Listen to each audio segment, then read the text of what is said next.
Episode 21, Mongolia and a quick rush through Russia. 1st of August through to the 1st of September 2024. Goodbye China, it has been truly fascinating. Hello Mongolia, looking forward to getting to know you. It was a long, tedious border crossing and the first job was local SIM card and cash. Thank you, Vairetta. Our first meal in Mongolia and a $27 beautiful sunrise and early start from my room. Today's ride in Mongolia from Zamin to Sain's Hand. Wide open grasslands. Sheep, cattle and horses everywhere. Big skies, big grassy plains. Fuel is quite a way apart, a couple of 100 k's apart. Just fill up when I can. And my rear tyre running down fairly quickly. I've got to get to Ulaanbaatar. Rock and roll girl chained up under camera in my hotel in Sain's Hand. It's a quiet looking little town, quite a few dirt roads, 3 or 4 hotels. The hotels are all quite expensive. Kids love water parks. There's a few beautiful murals around town. Plenty of statues. I think this is a wrestler. Plenty of open areas for kids to kick a ball. The group ended up here for another last meal. Had planned an early start from Sain's Hand to Ulaanbaatar when the girls messaged that the police had the road blocked. Sure enough, it was flooded. They'd had some big machinery there towing cars and trucks across. A couple of trucks had rolled over where they fell off the road, and they had walkers either side of each vehicle to guide you and mark the road. It looked quite scary at first, but with the walkers beside you and watching the cars get towed through, it wasn't particularly deep. A little way on there was a closed bridge.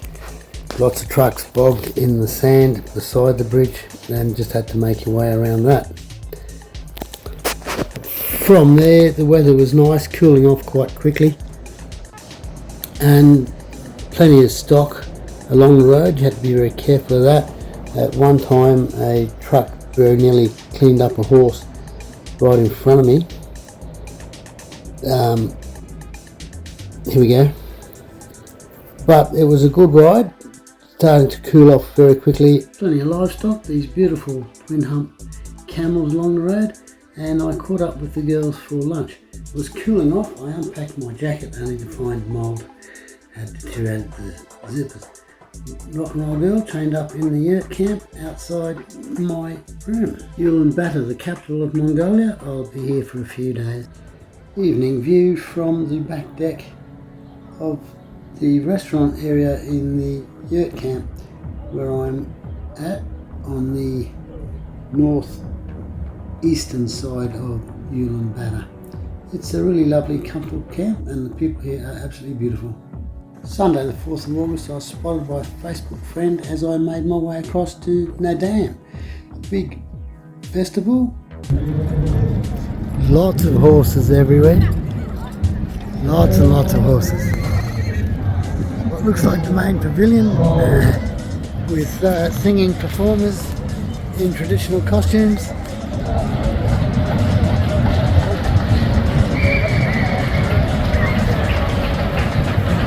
I don't understand the language, so lots of traditional horses and costumes all around the place. They look really beautiful. Some big markets and a few animal rides. I had a hold of an eagle. They're quite heavy, and a beautiful sunset. After only 7,000, the Dunlop battle makes it a little bit ordinary. Chinzori organised tyre, chain and sprockets. I spent the day in his workshop changing sprockets, brake pads, packing up the push drive with some inner tube, shortening the new chain. I'm now on a Shinko adventure trail. It looks to be about a 40-60, not expecting huge miles. While correcting out the back, including a couple of Suzuki's, 43,000 k. Genghis Khan, the most famous, most well known and well loved Mongol of them all. the only person to ever successfully attack and cross the Great Wall of China. This statue and museum in Genghis Khan's honour was really beautiful to see, and I'm glad I got the opportunity. A few animals around the outside. You can hold an eagle, pat a reindeer, ride a horse or a camel, and of course today's ta-da! Some young fellas were inspired by my adventures. The hail is very noisy on the 10 steps and the plastic roof. They're just chucking it down. Beautiful sunset after the storm. The next day I went into Ulaanbaatar, beautiful marketplace here. I was trying to apply for a Russian transit visa. I ran into Harin and Narin, travelling as all-terrain overlanders. Caught up with the girls for afternoon coffee, found a tin of dubbin to give my boots some lovin'. Another beautiful sunset from the lodge and my sticker in the window. These gers are absolutely lovely. This one's got 5 single beds around the outside and a wood stove in the middle. The insulation in the canvas walls and roof is absolutely wonderful. They stay warm all night. The ger I'm in has 1 bed and plenty of room for me to spread my stuff out, sort my kit a little bit. Just trying to reinvent myself for cold weather touring. The owner gave me an adventure jacket because when I did open my pack, the zip on my leather jacket had suffered from mould and deteriorated. I can't find anyone to repair the zip. Met a couple of Germans in the Ger camp. Frank is travelling on a Yamaha. My visa application was accepted on the 3rd attempt. There are plenty of Aussie red wines, and the Germans bought a bottle of vodka to celebrate my visa. Wednesday the 14th of August. Heading south into the Gobi from Ulaanbaatar. There are plenty of towns. You can get fuel every 100 kilometres or so. There are gers spread out and dotted throughout the landscape. Just miles of nothing in a very green Gobi desert. You do come across the occasional police and big floods of water. Other than that, just miles and miles of nothing. Around 7:30 I pulled up and made a camp on a ridge because it still looks quite dark. There's nothing to burn out here, so there won't be a campfire. So today I found myself a couple of bags of dung. This bastard wind come up real strong in the middle of the night, blew my tent half over, and then the storms started. Out to the southeast, doesn't look too bad.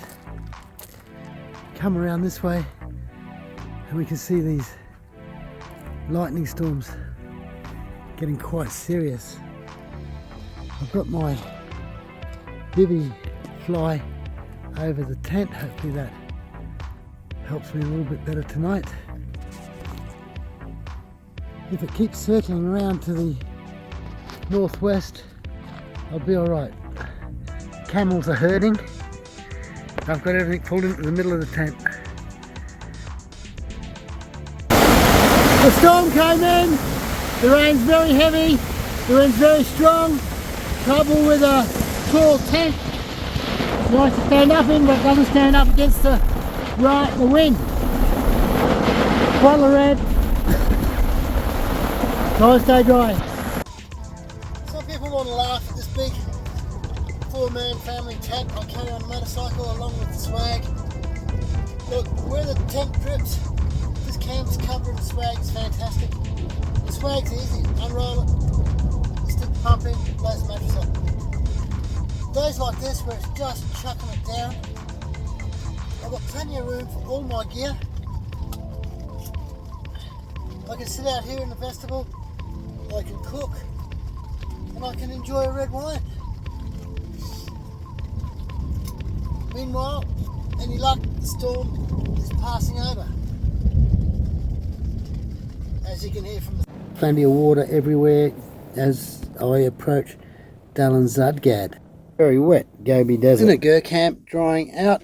I'm thinking of going to the big sand dune in the national park tomorrow. I did end up being advised not to because fuel trucks aren't getting through in the wet. I met these 4 French people who hired bikes and are touring on Zadgad to Ulaanbaatar. I had gone down south to have a look at the Great Sand Dune, but it was far too wet. They've had a record wet season, and reports were that although I would get the bike through, fuel trucks were not moving on the dirt roads. The Gobi Desert is green and beautiful after a record wet season. Replanning, I have returned to Ulaanbaatar. These Russian 4-wheel drive vans would make a great camper back at River Point. It's a lovely spot. 19th of August, riding west from Ulaanbaatar to Karakoram. Absolutely beautiful landscapes. I'm fairly central, north-south, 100 kilometres west of Ulaanbaatar. A little bit hillier. The grass and the shrubbery is a little bit drier. They haven't had as much water here. Met a Turkish fellow along the road, Necati. We rode together for the rest of the day and ended up sharing a gur in Karakoram. Heading west towards the Russian border along the main road. This is considered the southern road. Later on I will switch over to the north road to a town called Karakoram.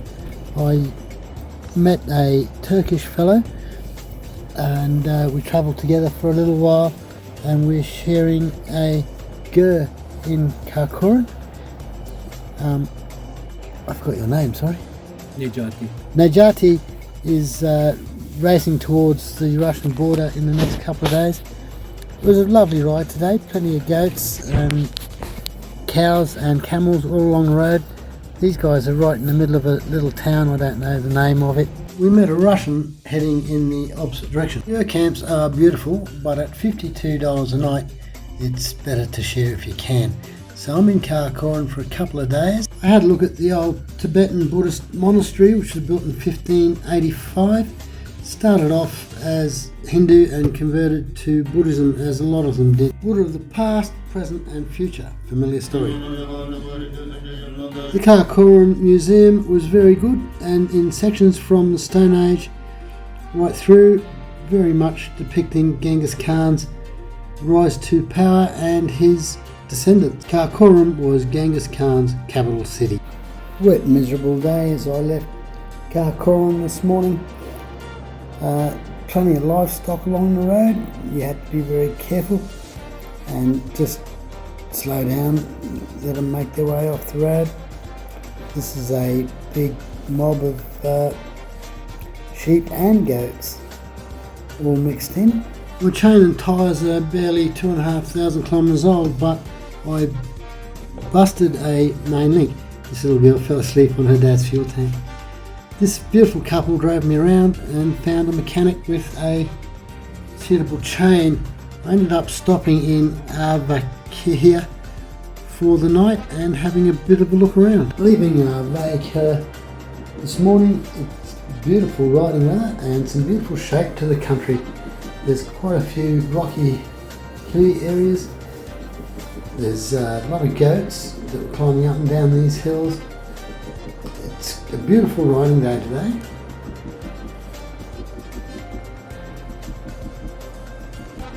The road surface on this southern road is in very good condition. A few small gur on the side of the road. You can stop and buy food here. I never have. It does turn to bare sand for quite a while, and it was quite a lovely moonscape atmosphere to ride through.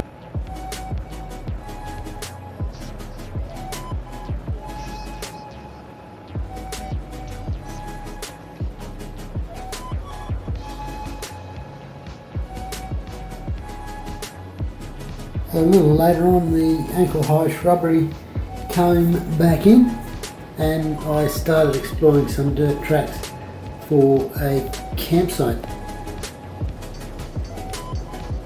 Absolutely beautiful country, a herd of yaks, some very rocky, mountainous, moonscape sort of country. It's really lovely.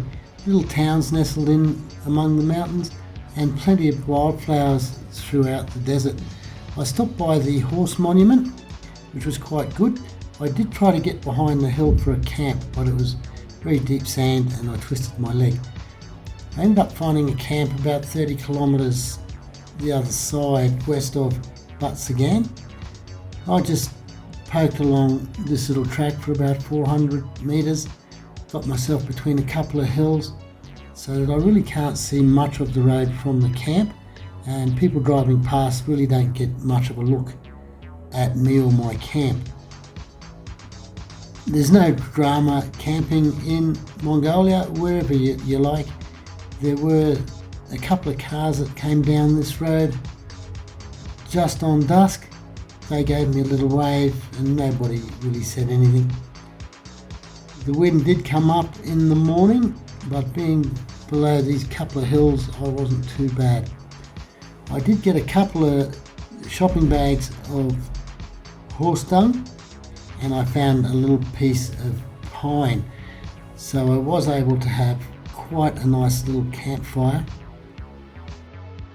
Middle of nowhere, nothing and nobody around for miles and miles.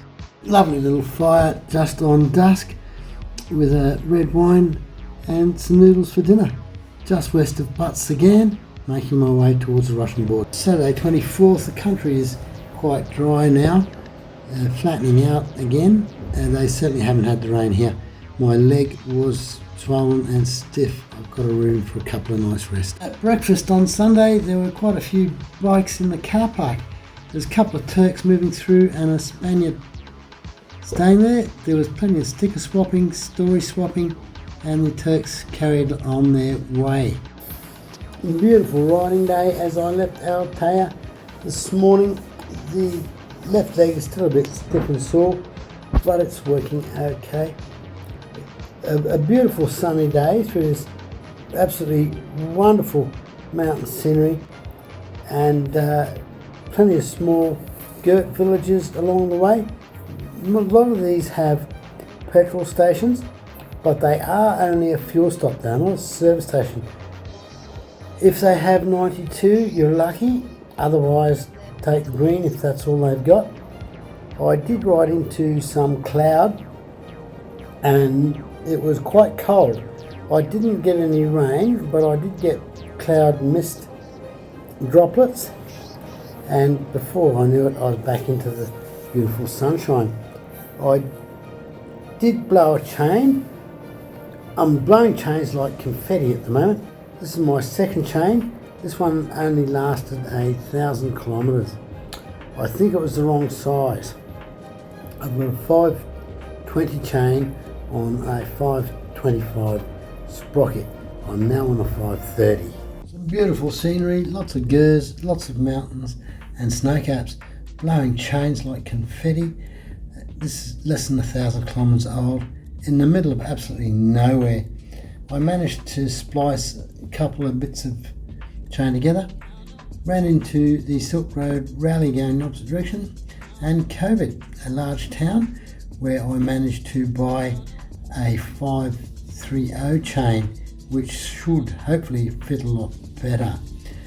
Quite a few statues in the main square, kids playing and enjoying on electric scooters, slowly making my way towards the Russian border. Leaving Covid Wednesday morning, heading towards Ogley, just getting a little bit closer to the Russian border. It's a beautiful morning for riding, nice and warm. I do go through quite a bit of open sandy country and some hilly areas. Later on in the day I came across quite a few snow peaks in the background. The wind coming off these snow-capped peaks is extremely chilly, especially on a motorcycle, and for me living in the tropics, I'm definitely going to have to rug up a little bit better especially as I reach Russia. A couple of bikes who are in front of me have told me it's extremely cold in ordinary weather. Beautiful scenery leaving Ugly this morning. Fantastic scenery and landscapes as I'm moving north towards the border. Ice caps on some of the mountains, beautiful green valleys and barren hills. It's going to be very hard to rug up with an extra pair of socks. My swollen ankle is still very tight in the boot. Lots of snow-capped mountains. I've been following this big lake for a while. Rock and Roll Girl. Big beautiful lake. It's quite cool. I'm going to have to start rugging up a lot more than I am today. More snow-capped mountains pretty much all around me. The snow caps. I was seeing a couple of road signs warning of permafrost. Look at that.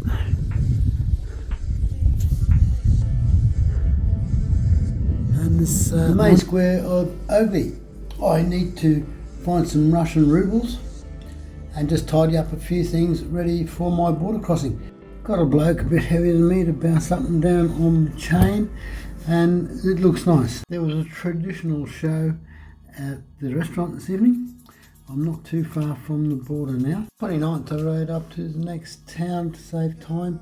Lovely little guest house. Saganur. And the guest house I'm in is tonight's camp. Nice short drive today, only about an hour up the road. The border is about a half an hour further, so I'll hopefully get there nice and early, and any luck there's not too much drama on either side. Beautiful little spot. Firebox keeps the mud hut nice and warm, my comfortable room for the night and family life.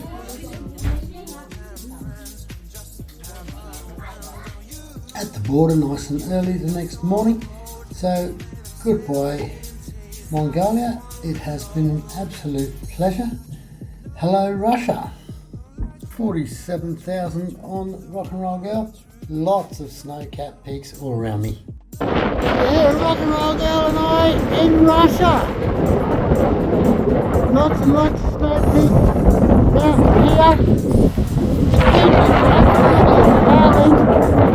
Absolutely icy. Took forever to get through the border. I don't know if I'm going to make it to Alti tonight. I would like to. Lots of snow-capped peaks, absolutely freezing wind, and starting to get dark. I just could not make it to Altea Moto. I pulled up in a roadside cabin and had a very comfortable night. I left the cabin early this morning, hoping to make good time towards Rubostov and the border. I was hoping to stop into Altai Moto and do an oil change, but the fella there, I don't know how good he knew about motorcycles. He didn't think he had time to drain and fill the oil. At any rate, Google Maps managed to get me lost and take me down this horrid dirt track that just petered out into nothing. I finished up coming back to the highway, only to work out I could have spent the entire day on P256. So I ended up losing about 5 hours on a rainy day while I'm trying to rush through Russia to the Kazakhstan border. In the finish I pulled up at about 9 o'clock, about 5.5 hours short of the border. Sunday the 1st of September I got going from the roadside motel nice and early and made it to the border around about 12:30. I had gained a couple of hours in time change. So goodbye Mongolia, Russia. Mongolia was absolutely fantastic. Could have spent a lot more time in Russia. 3 days was just silly and rushed. And hello Kazakhstan and the Middle East. First impressions, this is going to be beautiful.